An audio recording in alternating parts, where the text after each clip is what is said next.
इसलिए कह रहा हूं, जब हम लोग राजनीति शुरू किए थे 1986-87 में, सबसे पहले इसी बगिया में बहुजन समाज पार्टी के सृजनकर्ता संस्थापक मानवर कांसी राम साहब उपचुनाव जब लड़ रहे थे तो बहुत बड़ी रैली यहाँ पर किए थे। तब कोई कल्पना नहीं करता था कि अब बीएसपी जो 1585 की बात करती है, इस देश में कभी शासक और प्रदेश में शासक भी बन सकती है। लेकिन धन्य है यह धरती, यहाँ से रैली करने के बाद पूरे देश में उनका विचार आगे बढ़ा, उनका कार्रवाई आगे बढ़ा, उनका मिशन आगे बढ़ा और देश और उत्तर प्रदेश जैसे राज्य में कई बार उनका शासन हुआ और भारत की तीसरे नंबर की सबसे बड़ी राष्ट्रीय राजनीतिक दल बना। इसके बाद उन्हीं की प्रतिभा से निखरे हुए, उन्हीं की राजनीतिक पाठशाला से निखरे हुए जो कमेरा समाज की अगुवाई कर रहे थे, डॉक्टर सोनेलाल पटेल साहब भी इसी बगिया में अपनी बहुत बड़ी रैली की और उनकी विचारधारा भी आगे बढ़ी और आज उनकी बिटिया इस देश के निजाम, इस देश के हुक्मरान के कैबिनेट में नवरत्नों में से एक है, एक मंत्री।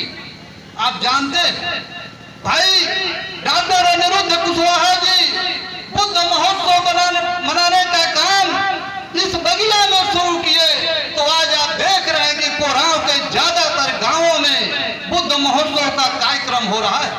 एक तरफ इधर हो रहा है कोरांव में, तो एक तरफ दूसरी तरफ भी अभी हम लोग 13 अक्टूबर को दूसरी जगह भी मनाए हैं, माने कोरांव में एक गांव में, एक टाउन में दो जगह जो है बुद्ध महोत्सव का आयोजन हो रहा है। इतना ही नहीं साथियों, इस कोरांव की धरती पर आप जब अध्ययन करेंगे, देखेंगे तो दर्जनों गांवों में बुद्ध विहार बनने का कार्य भी तेजी से चालू हो गया है। आपके जैसे उल्दा में बन रहा है, मजगुआ हटवारा में, बगल में कोसरा में, लड़ियारी में, पियरी में, महुली में, तमाम गांवों में बुद्ध विहार बनने का कार्यक्रम हो रहा है। इसलिए मैं इस धरती को ऐतिहासिक कर रहा हूं और इसको नमन कर रहा हूं। हमारे गुरुजी इस बगिया के मालिक माननीय मास्टर साहब बैठे हैं। हम आपसे निवेदन करेंगे, आग्रह करेंगे, विनती करेंगे कि भाई डॉक्टर अनिरुद्ध जैसे लोगों का, बौद्ध धर्म प्रिय साथियों का, जो भी हमारे साथी यहाँ कार्यक्रम कर रहे हैं और आपकी उनके ऊपर कृपा है, निश्चित ही आप बधाई के पात्र हैं। हमें गर्व है आप जैसे गुरुजन पर। सम्मानित साथियों, मैं सीधे विषय की ओर आ रहा हूँ।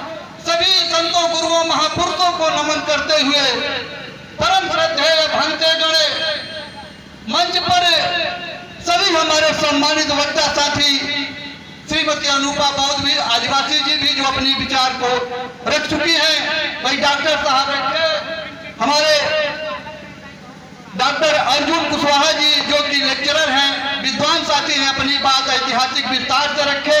तमाम हमारे साथियों ने अपनी बात रखी। जागरण जत्था के हमारे कलाकार साथी जो अपने गीतों के माध्यम से धर्म को, लोगों को जगाने का काम करते हैं, भाई जय गुरुदेव राय जी, इधर हमारे सियाराम जैसल जी, मंच के बगल में हमारे मीडिया के साथी पत्रकार बंधु भी हैं, ये बहुजन मीडिया के साथी हैं, नहीं तो आज 4 घंटे से यहाँ बैठे नहीं रहते। बहुजन मीडिया के साथियों को मैं बहुत बहुत बधाई देता हूँ कि आप जो है हम लोगों का जो थोड़ा बहुत छोटा मोटा कार्यक्रम होता है, आप सोशल मीडिया के माध्यम से, प्रिंट मीडिया के माध्यम से, इलेक्ट्रॉनिक मीडिया के माध्यम से हम लोगों की बातों को आगे बढ़ाने का काम करते हैं। इधर कई हमारे बौद्धाचार्य साथी भी इस कार्यक्रम में बैठे हैं और हमारी माताएं बहनें भी, मैं देख रहा हूँ। मैं 11 बजे इस कार्यक्रम स्थल पर आ गया, 12 बजे कार्यक्रम शुरू हुआ, 4-5 घंटे से, जबकि कल दीपावली है, खरीदारी भी कुछ न कुछ सबको करना है, तो लेकिन आप लोग इतनी शांति से यहाँ पर बैठे रहे, यह भी एक अपने आप में बेमिसाल है। तो हमारी माताएं बहनें भी बैठी हैं, इधर बच्चे भी बैठे हैं, सामने की ओर कई हमारे बहुत ही सीनियर साथी हैं, मैं सबका नाम लेना चाहने की इच्छा थी, लेकिन समय के अभाव को चलते हुए मैं सभी का सम्मान करता हूं और मैं बैठे हुए उपस्थित सभी साथियों का अपने दिल से आपका स्वागत करता हूं, अभिनंदन करता हूं, वंदन करता हूं कि आप इतने देर से हम लोगों की बातों को सुनने के लिए बैठे हैं। सम्मानित साथियों, आप दीपो भव, जो कार्यक्रम का मूल तत्व है आप दीपो भव। आप समझिए कि आज 2500 साल पहले, लगभग 2500 वर्ष पहले तथागत गौतम बुद्ध को जब ज्ञान हुआ तो उन्होंने पहले उपदेश में कहा अपदीपो भव। अपदीपो भव का मतलब क्या है? उन्होंने इतनी गूढ़ बात उन्होंने क्यों कहा, इसको आज चिंतन करने की आवश्यकता है साथियों। उन्होंने कहा इस देश की दशा देखी, बहुजनों की दशा देखी, शोषित वंचित समाज की दशा देखी कि हमारी और आपकी गिनती जानवर से भी बदतर था। उस समय इंसान का दुश्मन था। उनको लगा कि इनको हम सुधार नहीं सकते, इस देश के राजा महाराजा नहीं सुधार सकते, तो उन्होंने आपको एक मंत्र दिया तथागत ने कि अपदीपो भव। अपना प्रकाश स्वयं बनिए, अपना ज्ञान स्वयं खोजिए और ज्ञानी बनिए और अपना रक्षा आप स्वयं करिए। आपका रक्षा करने के लिए कोई नहीं आएगा, आपको स्वयं इतना मजबूत बनना होगा, इतना ज्ञानी बनना होगा, अपने आप में हिम्मत और हौसला रखना होगा कि आप स्वयं अपने आप में एक मजबूत रहिए, तो आपका कोई बाल बाका नहीं करेगा।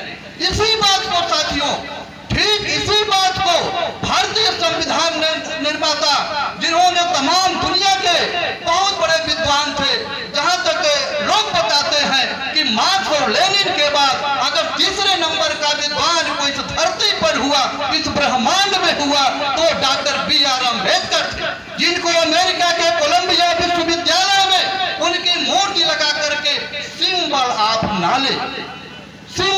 नॉलेज उपाधि से उनको जो है सम्मानित किया गया है अमेरिका कोलंबिया यूनिवर्सिटी में। तो सम्मानित साथियों, डॉक्टर बाबा साहब अम्बेडकर ने जब कहा अध्ययन करने के बाद कि मरना पैदा होना हमारे बस में नहीं था, हमारा जन्म हिंदू धर्म में हो गया और किसी भी इंसान के पैदा होना जो है उसके बस में नहीं रहता। तो बाबा साहब ने कहा कि मेरा जन्म हिंदू धर्म में हुआ है, क्योंकि पैदा होना मेरे बस में नहीं था, लेकिन मरना मेरे बस में है।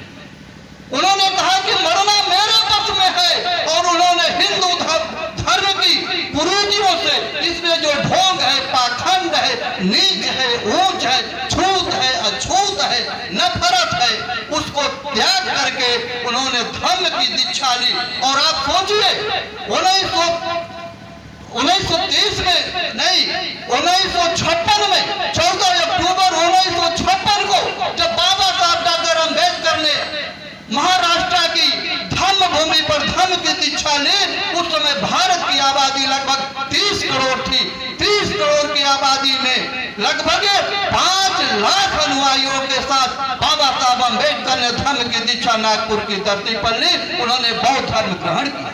तो उन्होंने भी कहा है, बाबा साहब अम्बेडकर ने भी कहा है, शिक्षित बनो। पहला उनका जो महामंत्र मानव के लिए है, शिक्षित बनो। शिक्षित बनने को इंग्लिश में एजुकेट शब्द का उन्होंने प्रयोग किया है। एजुकेट शब्द का मतलब होता है शिक्षित बनने का